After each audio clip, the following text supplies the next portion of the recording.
Right, but Billen, I think you know what was written in that post was unequivocal. Look, Prime Minister Abiy described war, and I quote him here, as the epitome of hell during his acceptance speech for the Nobel Peace Prize.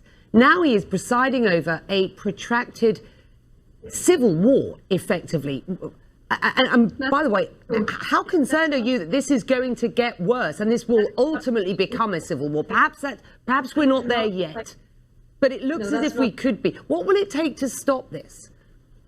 That is not true. So again, facts and the way that the narrative is being shaped by your media as well is important, because that's not the case.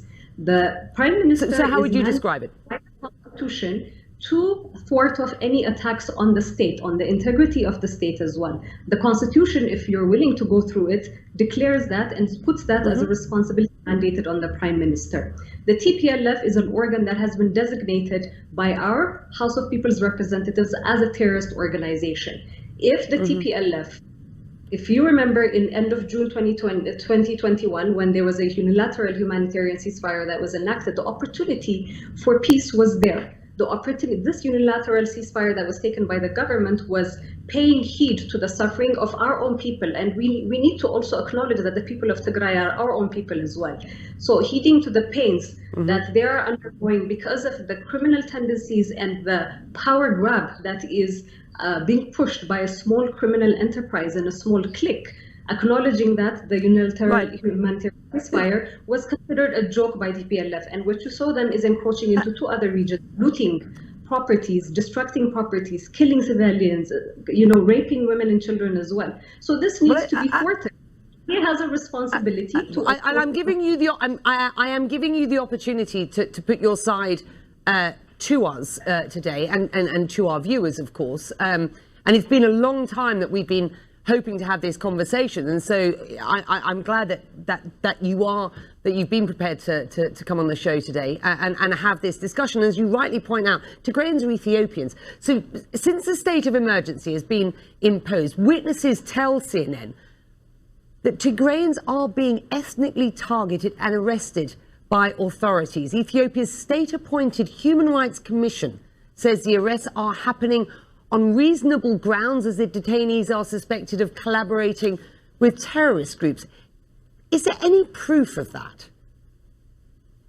I mean, this is a state of emergency was something that was enacted last week. So I would need to get further details in terms of the way that it is being implemented. But the enactment of the state of emergency is not to target any particular person based on the identity that they're aligned to. The state of emergency is put in place to protect the Ethiopian people, to protect the residents of Addis Ababa, who have been told with very, very fierce rhetoric coming from the TPLF that we are going to siege or we're going to come into Addis Ababa. So it's important for the state of emergency to put in place a mechanism that anybody that is trying to threaten the stability or the peace that is within the capital city is thoroughly addressed as well. So the details that you're asking for, this is something that's still in the pipeline. I may come back to you at another point.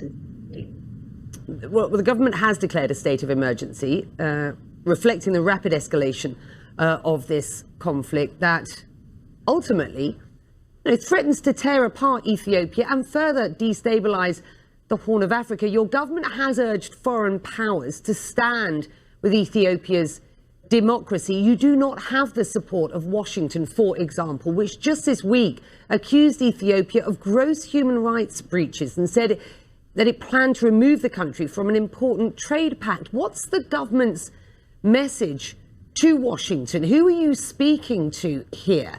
And just describe how you feel about the response from the international community at this point. I mean, Becky, let me just backtrack a little bit and address something that you had said. This is not the first time that a state of emergency has been enacted within the country, so we shouldn't use this particular point to exaggerate things more than that they are and to create an alarmist environment, because that's what a lot of international media have created. Going to your second question, the engagement with the US is still constructive. We look for a very constructive engagement. The US, the United States, has been a strong ally of Ethiopia for a very long time, and Ethiopia has also been a bastion of stability within the region. And they have described Ethiopia as an important partner, but that partner is not a constructive partner anymore. I spoke to Samantha Power about this just yesterday. Just yesterday, you lose the support of Washington. You lose the incredibly important trade pact that's there. Officials are sanctioned. What sort of impact will that have on Ethiopia's economy with respect and the people of Ethiopia? And isn't it time to push for a ceasefire and to sort this thing out? Your response? Becky, the humanitarian ceasefire was already in place. Remember, the TPLF brandished it as a joke. So I'm not entirely sure what you're talking about further other than that. With regards to the US, there is constructive engagement that we're looking for. And this constructive engagement needs to be rooted in the context and understanding of the complexity of what's unfolding. The same with the international community. We need the US and the international community support to defend democracy, justice, and the people of Ethiopia. And I say to defend democracy because for the first time in Ethiopia's modern history, we underwent the first democratic elections. It might not be perfect in the eyes of the US, it might not be perfect in the eyes of the international community, but it's the best that Ethiopia has come across. And these are building blocks for the democratization process that we have embarked upon in 2018. Are they painful? They're painful.